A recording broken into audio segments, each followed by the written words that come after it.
प्यारे विद्यार्थियों, पिछले वीडियो में हमने पढ़ा था कि जो विद्युत चुंबकीय विकिरणें होती हैं वो क्या होती हैं, विद्युत चुंबकीय विकिरणों की प्रकृति क्या होती है। तो वहां पर एक सिद्धांत था मैक्सवेल का। मैक्सवेल वैज्ञानिक था, उसने तरंग सिद्धांत दिया था। कौन सा सिद्धांत दिया था? तरंग सिद्धांत। तरंग सिद्धांत के अनुसार जो तरंगे होती हैं उनकी प्रकृति क्या होती है? विद्युत चुंबकीय विकिरण। तरंगे नहीं बोल सकते कि जो विद्युत चुंबकीय विकिरणें होती हैं वो तरंग रूप में संचरित होती हैं। किस रूप में होती हैं? तरंग रूप में संचरित होती है। किसके रूप में चलती है? तरंगों के रूप में चलती है। ये बात किसने बताई? मैक्सवेल। इस आधार पर उन्होंने एक तरंग सिद्धांत भी दिया। तरंग सिद्धांत ने तरंगों में कई गुण बताए थे कि तरंगें सीधी रेखा में संचरित होती हैं, इनके संचरण के लिए माध्यम की आवश्यकता नहीं होती है। ये जब संचरित होती हैं तो एकांतर क्रम में विद्युत क्षेत्र और चुंबकीय क्षेत्र उत्पन्न होते हैं। इनका जो वेग होता है वो प्रकाश के वेग के क्या होता है? बराबर। अब जब विद्युत चुंबकीय विकिरणें आपस में जब मिलती हैं, यानी विद्युत चुंबकीय विकिरणों को जब आपस में मिक्स करवाया जाता है, उस स्थिति में एक स्पेक्ट्रम का निर्माण होता है। देखो स्पेक्ट्रम क्या होता है कि कई रंगों की या कई विकिरणों की जो पट्टियां बन जाती हैं, उन्हीं पट्टियों को जो एक संयुक्त रूप से हम बोलते हैं तो क्या बोलते हैं? स्पेक्ट्रम।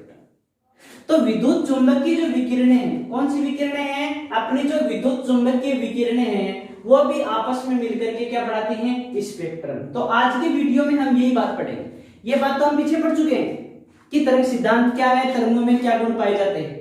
अब आज हम ये पढ़ेंगे कि जो विद्युत चुंबकीय विकिरणें पढ़ी थी हमने, वो आपस में मिलकर के क्या बनाती है। तो वो आपस में मिलकर के क्या बनाती हैं? स्पेक्ट्रम का निर्माण करती है। किसका निर्माण करती हैं? स्पेक्ट्रम।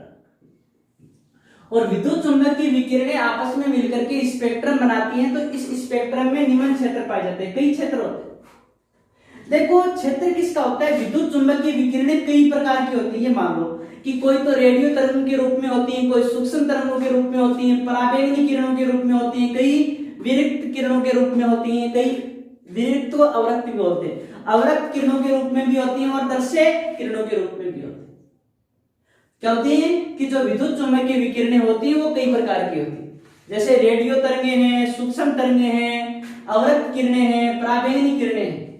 ये हर किरणें अपना एक अलग क्षेत्र बनाएगी और सभी क्षेत्र आपस में जुड़े हुए होंगे। इसी व्यवस्था को हम क्या बोलते हैं? स्पेक्ट्रम बोलते हैं। इसमें एक क्षेत्र होता है रेडियो क्षेत्र। अब रेडियो क्षेत्र किससे मिलकर बना होता है? रेडियो क्षेत्र।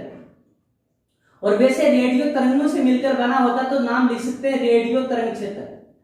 कि जिस क्षेत्र के अंदर या स्पेक्ट्रम का वह भाग जो रेडियो तरंगों से मिलकर बना होता है, रेडियो तरंग क्षेत्र कहलाता है।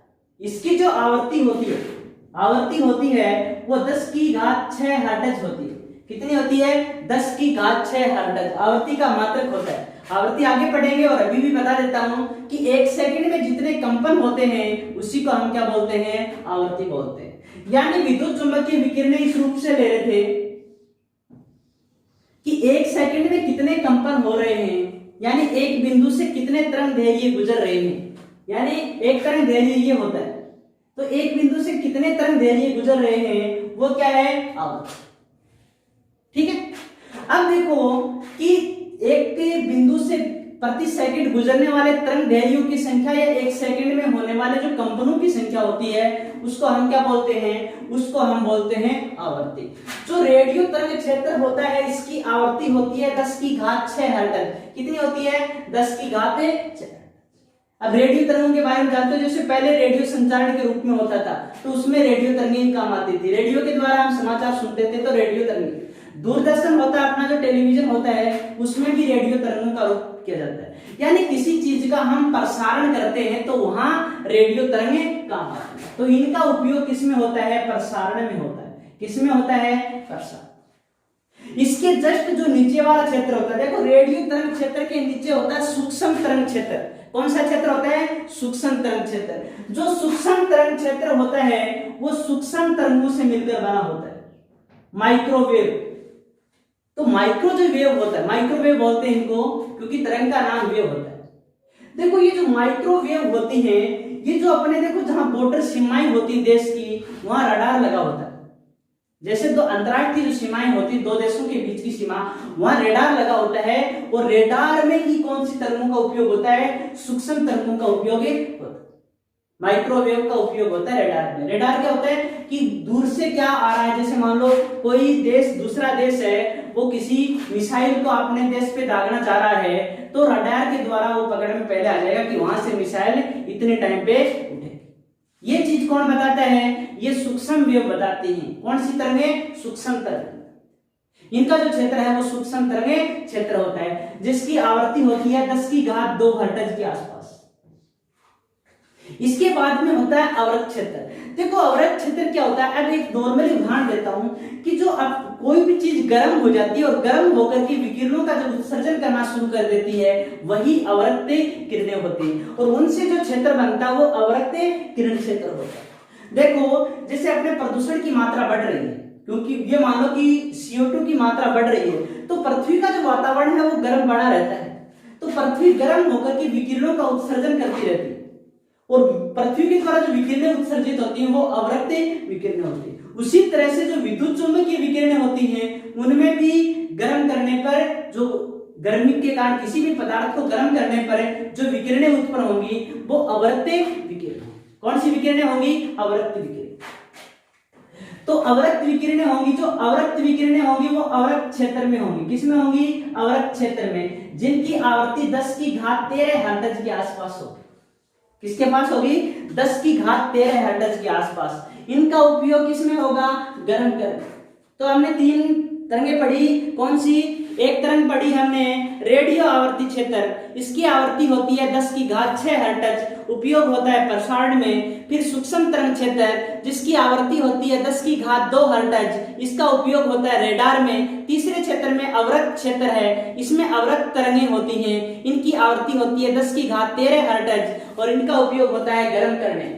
फिर पराबैंगनी क्षेत्र, पराबैंगनी क्षेत्र के बारे में हम जानते हैं कि पराबैंगनी क्षेत्र जो विद्युत चुंबकीय विकिरणें होती हैं, ये विद्युत चुंबकीय विकिरणें तो सारी होती हैं, तो यहां मैं सूर्य का प्रकाश ज्यादा ले रहा हूं, विद्युत चुंबकीय विकिरणों को काट दें कि जो विद्युत चुंबकीय विकिरणें होती हैं वो पराबैंगनी रूप कौन से रूप में मिलता है, सूर्य के प्रकाश से मिलता है। कि सूर्य के प्रकाश वाली जो विकिरणें होती है वो पराबैंगनी विकिरणें होती है, जिनकी आवृत्ति होती है 10⁻16 हर्ट्ज।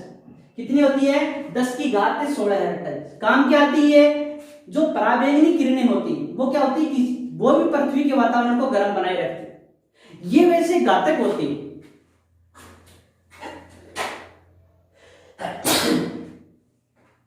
जो पराबैंगनी विकिरणें होती हैं वो क्या होती हैं, घातक होती है। और पराबैंगनी इसीलिए अपने जो वातावरण में ओजोन परत होती है, ओजोन परत पराबैंगनी विकिरणों को अपनी पृथ्वी पे नहीं आने देती है, और अपनी पृथ्वी पे नहीं आने देती है तो जीव की क्या करती है, रक्षा। यानी पराबैंगनी किरणें होती है वो जीवन के लिए घातक होती है।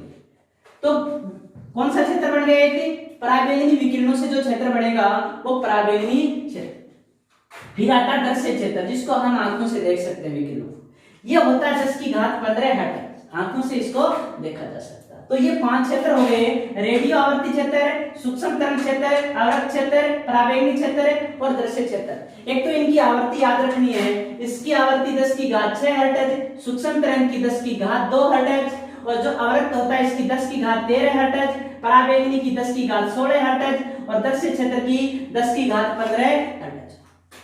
उपयोग किसमें होता है, इसका प्रसारण में होता है, सूक्ष्म का रेडार में होता है, अवरक्त का गर्म करने में होता है, और ये इनके उपयोग नहीं होते, ये तो घातक होती है। और ये दर्शक देख सकते हैं, दर्शक क्षेत्र काम आता है, इसमें सभी प्रकाश होते हैं, जो 7 वर्ण के जो प्रकाश होते हैं वो इस दर्शक क्षेत्र में आते हैं, ठीक है ना। इनके उपयोग जैसे स्पेशल उपयोग नहीं, ठीक है। अब हम कई परिभाषाओं के बारे में पढ़ते हैं जो विद्युत चुंबकीय विकिरणों से संबंध रखते हैं।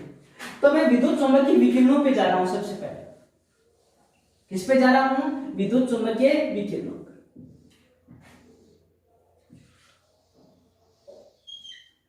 देखो ये ऊपर उठता है, इसको बोलते हैं सरंग, क्या बोलते हैं, सरंग। और जो नीचे आता है वो क्या है, गरत। ऊपर वाला क्या है, वापिस लिख देता हूं सरंग, और नीचे वाला क्या है, गरत। खड्डा, गरत का अर्थ क्या होता है, खड्डा, खड्डे कि जो ऊपर की ओर उठा होता है वो उसको बोलते हैं सरंग, और नीचे की ओर होता है वो क्या होता है, गरत होता है। अब तरंग दैर्घ्य क्या होता है? क्या होता है तरंग दैर्घ्य? हम किसको कहेंगे तरंग दैर्घ्य? वैसे तरंग दैर्घ्य बोलते हैं, शुद्ध नाम होता है तरंग दैर्ध्य। क्या होता है? तरंग दैर्ध्य। तरंग फिर दे के ऊपर आता ध और ये है, दे फिर आता ध और ये के ऊपर है तरंग दैर्घ्य। बोला जाता है तरंग दैर्घ्य, लिखा जाता है तरंग दैर्ध्य लिखा जाता है, और वैसे शुद्ध तरंग दैर्ध्य ही होता है, बोल देते हैं तरंग दैर्घ्य। देखो तरंग दैर्ध्य क्या होता है? तरंग दैर्ध्य होता है कि ये सिस्टम है, ये सरंगी और ये गर्त, नीचे वाले के ऊपर ले रहा हूं कि दो क्रमागत सरंगों या दो क्रमागत गर्तों के बीच की दूरी, ये सरंग और ये सरंग, ये मान लो दो क्रमागत सरंगों के बीच की दूरी या दो क्रमागत जो गर्तों के बीच की जो दूरी होती है उसको हम तरंग दैर्ध्य बोलते हैं, इसको लैम्डा से दर्शाते हैं। तरंग दैर्ध्य किसको बोलते हैं? दो क्रमागत सरंगों या दो क्रमागत गर्तों के बीच की जो दूरी होती है उसको हम क्या बोलते हैं? तरंग दैर्घ्य। इसका मात्रक होता है मीटर या एंगस्ट्रॉम। एक एंगस्ट्रॉम बराबर होता है 10 की घात -10 मीटर। फिर दूसरा अपना आयाम। आयाम हम किसको बोलते हैं? कि सरंग की ऊंचाई मान लो या गर्त की गहराई मान लो, किसी सरंग की ऊंचाई कितनी है या गर्त की गहराई कितनी है, उसकी जो माप होती है उसको हम क्या बोलते हैं? आयाम। क्या? कि सरंग की ऊंचाई या गर्त की गहराई की जो माप होती है वही क्या कहलाती है? वही आयाम कहलाता है। इसका मात्रक मीटर होता है। आवृत्ति के बारे में आपको बताया कि एक सेकंड में कितने कंपन हो रहे हैं। एक सेकंड में होने वाले कंपनों की संख्या क्या कहलाती है? आवृत्ति कहलाती है। इसका मात्रक होता है हर्ट्ज। वैज्ञानिक के आधार पर रखा गया मात्रक क्या होता है इसका? हर्ट्ज होता है इसका मात्रक। वेग क्या होता है? कि किसी तरंग द्वारा एक सेकंड में कितनी दूरी तय करती है, कि जो तरंग होती है वो एक सेकंड में कितनी दूरी तय करती है उसको क्या बोलते हैं? वेग। देखो इसको न्यू से दर्शाते हैं, आवृत्ति को किससे दर्शाते हैं? न्यू से, तरंग दैर्घ्य को लैम्डा से, आयाम को ए से और वेग को वी से, और तरंग संख्या को न्यू बार से दर्शाते हैं। ये प्रतीक याद रखना और मात्रक याद रखना। अब वेग क्या होता है? कि किसी तरंग द्वारा एक सेकंड में तय की दूरी क्या कहलाती है? वेग कहलाती है। इसका मात्रक होता है मीटर प्रति सेकंड। अब देखो तरंग संख्या क्या होती है? हमने तरंग दैर्घ्य तो पढ़ा। तरंग दैर्घ्य का जो व्युत्क्रम होता है उसी को हम क्या बोलते हैं? तरंग संख्या। तरंग संख्या को न्यू बार से दर्शाते हैं। मात्रक होता है मीटर इनवर्स होता है। क्या होता है? Metre inverse. कि तरंग दैर्घ्य का व्युत्क्रम क्या कहलाता है? तरंग संख्या। तो आज हमने पढ़ा विद्युत चुंबकीय विकिरणें थी, उनमें कौन से क्षेत्र पाए जाते हैं? रेडियो क्षेत्र पाया जाता है, सूक्ष्म तरंग क्षेत्र पाया जाता है, अवरक्त क्षेत्र होता है, परावैंगनी क्षेत्र होता है और दर्शय क्षेत्र होता है। इनकी आवृत्तियां पढ़ी और इनके उपयोग पढ़े। फिर हमने कई परिभाषाओं के बारे में पढ़ा, जैसे तरंग दैर्घ्य क्या होता है, आयाम क्या होता है, आवृत्ति क्या होती है, वेग क्या होता है, तरंग संख्या क्या होती है। इनकी परिभाषाएं पढ़ी, इनके प्रतीक पढ़े कि ये किन किन से इनको दर्शाया जाता है और इनके मात्रक क्या होते हैं। तो ये परिभाषाएं आप पढ़ना, आगे काम आएंगे। आज वहां नाम आएगा तरंग दैर्घ्य क्या होता है, आयाम क्या होता है, आवृत्ति, वेग और तरंग संख्या। इनके बारे में पाठ में, पूरे पाठ में अध्ययन चलेगा इनका। तो वहां आप कंफ्यूज नहीं हो कि तरंग दैर्घ्य क्या है, तरंग संख्या क्या है। तो ये एक बेसिक जानकारी दी गई आपको विद्युत चुंबकीय विकिरणों से संबंधित परिभाषा। आज के लिए इतना ही काफी है। मिलते हैं अगले वीडियो में। आप वीडियो को ज्यादा से ज्यादा लाइक करें, शेयर करें तथा चैनल को सब्सक्राइब करें।